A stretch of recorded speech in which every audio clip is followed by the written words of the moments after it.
What is popping, my bad witches and AGA thoughts? It is me, MT, and welcome back to the Heavy Spoiler Show, y'all. This is about to be a breakdown for episode 6 of AGATHA All Along, so let's just get into this thing. Familiar by Thy Side is the name of the 6th episode of AGATHA All Along, and it starts with the magic Mitzvah of William Kaplan, the original name of Wiccan in the comics, before he realized that he was actually the son of Wanda Maximoff. Billy wears a blue yarmulke, pointing to the blue theme of Wiccan's powers, as well as comic book Wiccan's blue headband.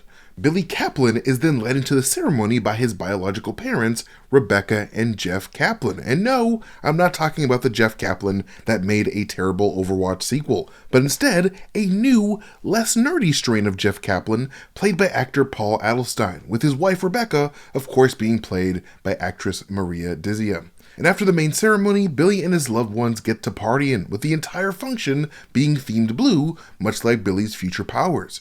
And taking a break from dancing, Billy heads on over to the psychic's tent to get his palms read, only for Billy to run into Lilia Calderoo herself, apparently meeting her already in the past as Billy Kaplan before meeting her again 3 years later. And while reading Billy's palm, the lights begin to flicker, and within Lilia's crystal ball, we can actually see a future Billy wearing the blue hoodie that we saw him wearing when he first met Agatha.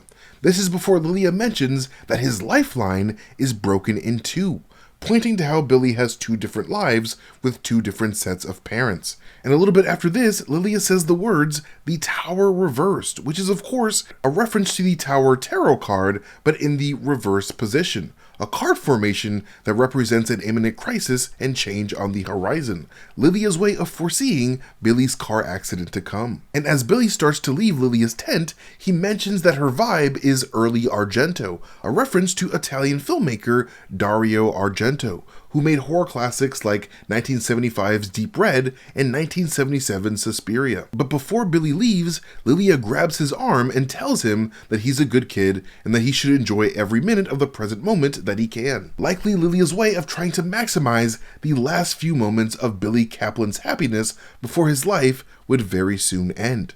Billy leaves Lilia's tent, but forgets his jacket. But the second that he does leave, we can see Lilia's mental state shift, prompting Lilia to draw a symbol on one of her tiles and slip that tile into Billy's jacket pocket, almost like she's on autopilot or something. We would of course learn later on in the episode from Billy that this marking is a sigil, and it seems to be the very same sigil symbol that appeared over Billy's mouth when he tried to tell the witches his name in episode 2. And while I am completely surprised that it was Lilia herself who threw this spell onto Billy, I am still wondering if it was actually Lilia who wanted to do this before immediately forgetting, or if Lilia's mind was briefly taken over by the Scarlet Witch herself in order to prepare a body for her son Billy. Who knows? At any rate, Lilia's mind would quickly snap back to the present right after this, completely forgetting what she even did.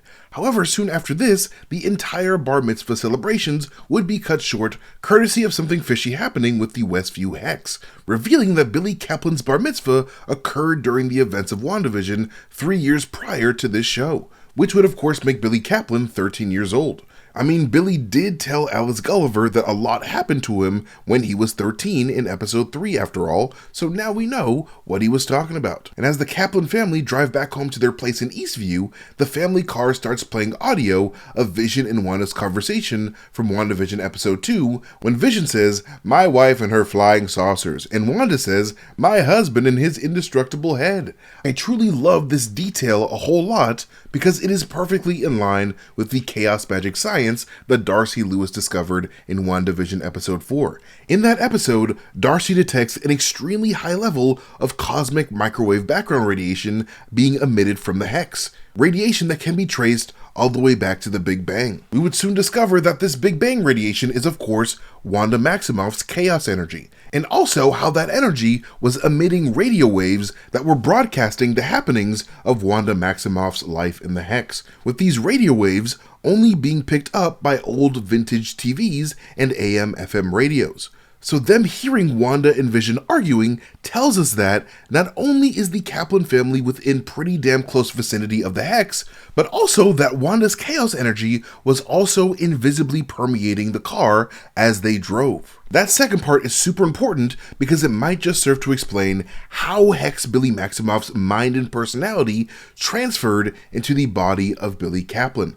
Because much like how the Kaplan car radio picked up the Wandavision Hex frequency, Billy Kaplan's brain could have picked up the Hex Billy Maximoff frequency. Because you gotta remember that Hex Billy Maximoff, along with Hex Vision, Hex Tommy, and all the things that Wanda manipulated in Westview were all just cosmic infinity energy made real. All they really were a mixture of red chaos energy and yellow Mind Stone energy due to the fact that Wanda Maximoff absorbed a shit ton of the Mind Stone's energies in Wakanda during the events of Avengers Infinity War.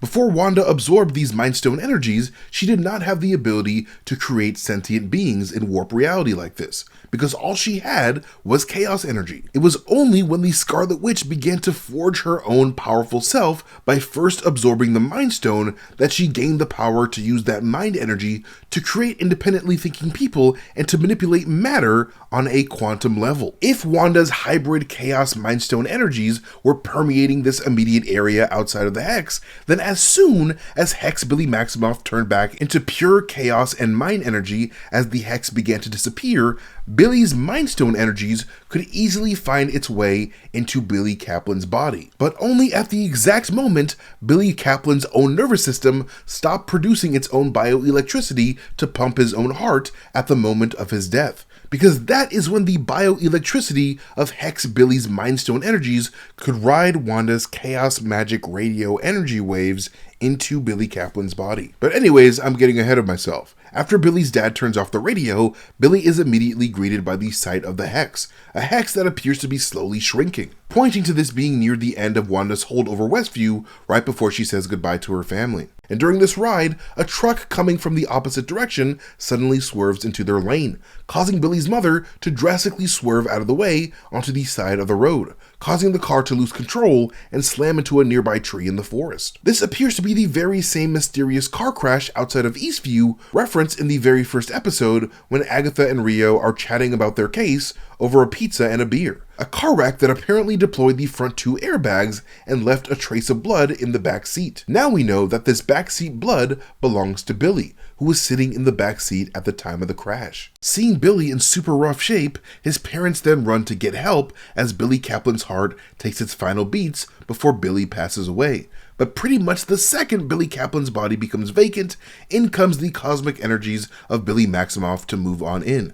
Much like Billy Maximoff's father Vision did in the WandaVision finale, when he too saved a piece of himself into another body. The body of White Vision. It's literally the exact same science done in different ways, because at the end of the day, the human mind and nervous system is just as much of a computer as, White Vision's brain is. When Billy Maximoff awakens in this new body, he immediately yells out the name of his Hex brother Tommy, hinting that Tommy was likely the last word Billy Maximoff uttered before he was erased by the collapse of the Hex, which is quite sad. Shortly after this, though, Mr. and Mrs. K return to the crash scene with help in the form of police officer Alice Wu Gulliver, the second member of Agatha's coven that apparently ran into Billy in the past, underscoring what was established earlier in the season about how covens are usually formed by fate pulling these members together. And after passing out again, Billy then wakes up in the Eastview Hospital with no memory of his prior life as Billy Kaplan, again likely due to the mind energies that made up Billy Kaplan's personality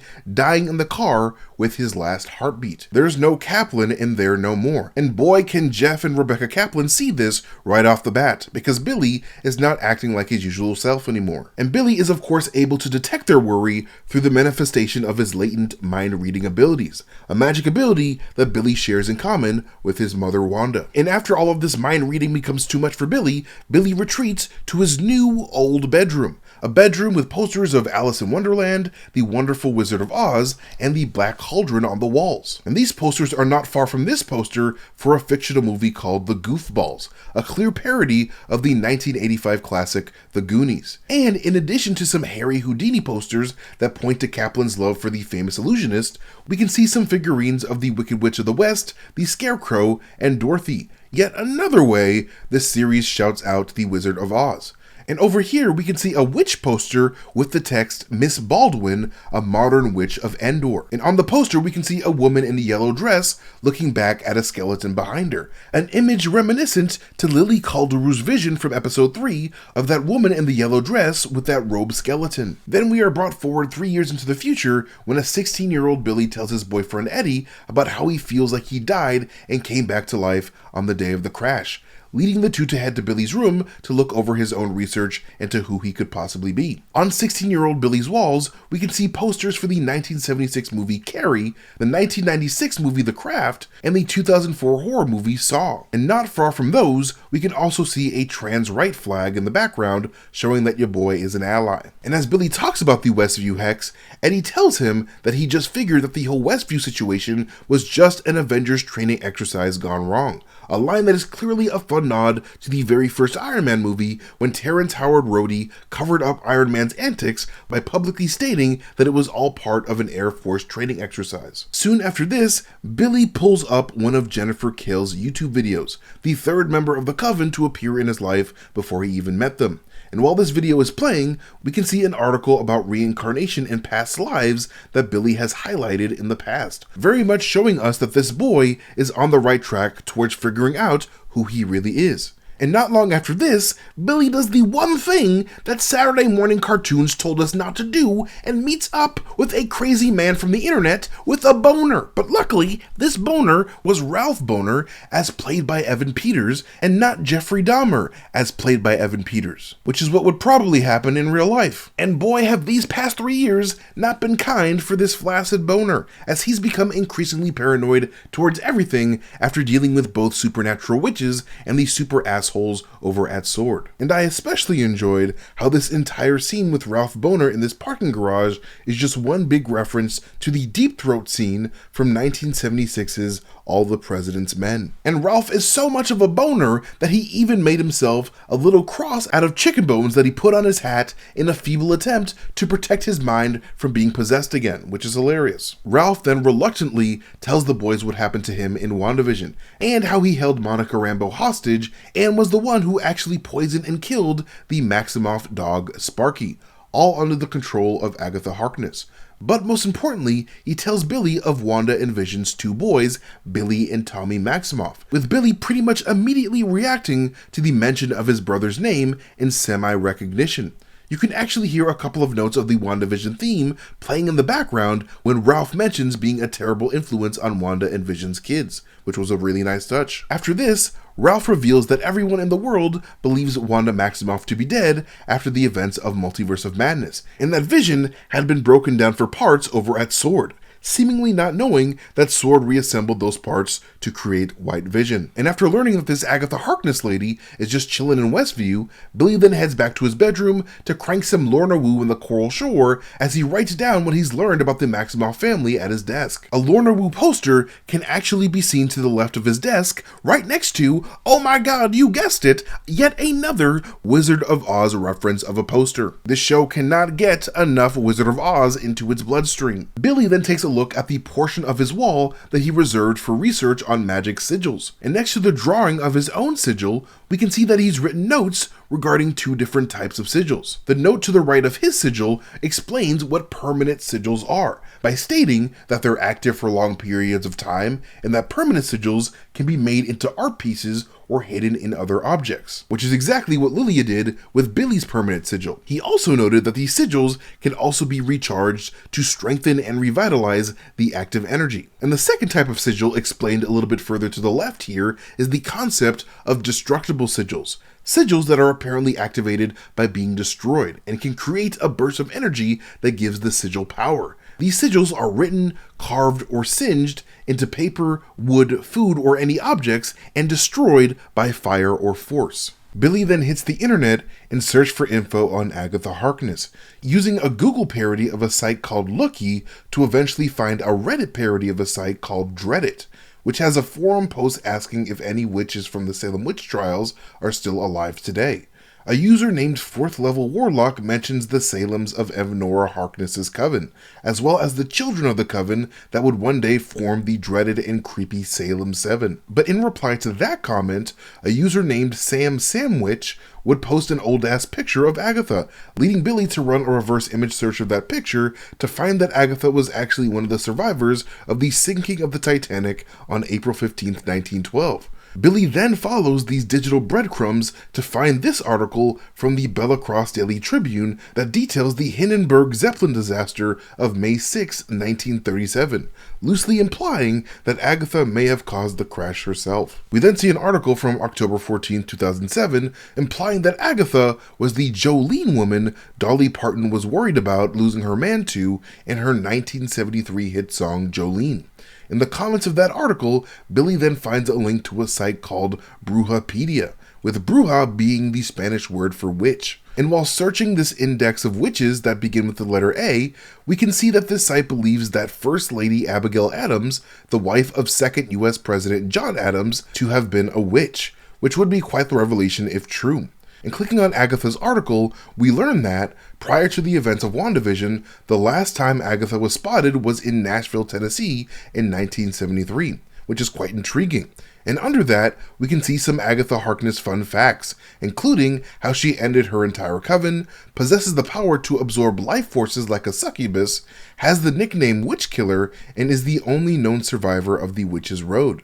And the mention of the Witch's Road here then inspires Billy to seek the Witch's Road for himself in an attempt to discover if he truly is connected to this mysterious missing Billy Maximoff. Billy then immediately drives his ass to Westview, stopping his car in front of the Maximoff lot before looking up how to perform a release spell in his handy-dandy notebook. He then picks up his phone to text his boo-boo Eddie, who tells Billy that he's his black heart emoji, a possible nod to the mystery of the black heart that Lilia added to the list of those in Agatha's coven back in episode 2, implying that Lilia's black heart was supposed to be a placeholder for Billy the entire time. Billy then breaks into Agatha's house just like we saw him do in episode 1. You know, while Agatha looks like she's talking to herself like a crazy person when she's actually having pizza and a beer with Rio in her head. And looking for a personal item to help free Agatha from her spell, he heads up to the attic and finds Agatha's brooch, but is soon chased by Agatha after he accidentally knocks over her lamp. But luckily, it's Mrs. Davis to the rescue to give Agatha the much-needed assist in apprehending her mysterious perp. And while interrogating Billy, we can see that Agatha is hilariously wearing one of her former fake husband's shirts that says Boner Family Reunion, Pitch a Tent, very much hilariously leaning into the sexual innuendo of the Boner name. You know, much like Ralph Boner's screen name, Bonerific69. Agatha then tells Billy to identify the corpse from her crime scene photos, but Billy simply tells her that she's showing him pictures of daisies, a nice play on the phrase pushing daisies, a phrase meant to hint that someone is dead. Then, after Billy starts chanting the release spell, Agatha throws him in the closet until she's released. And after a quick time skip, we are brought to the moment in episode 2 when Agatha finally asks Billy his name, to which Billy confidently replies Billy Maximoff for the first time in his life.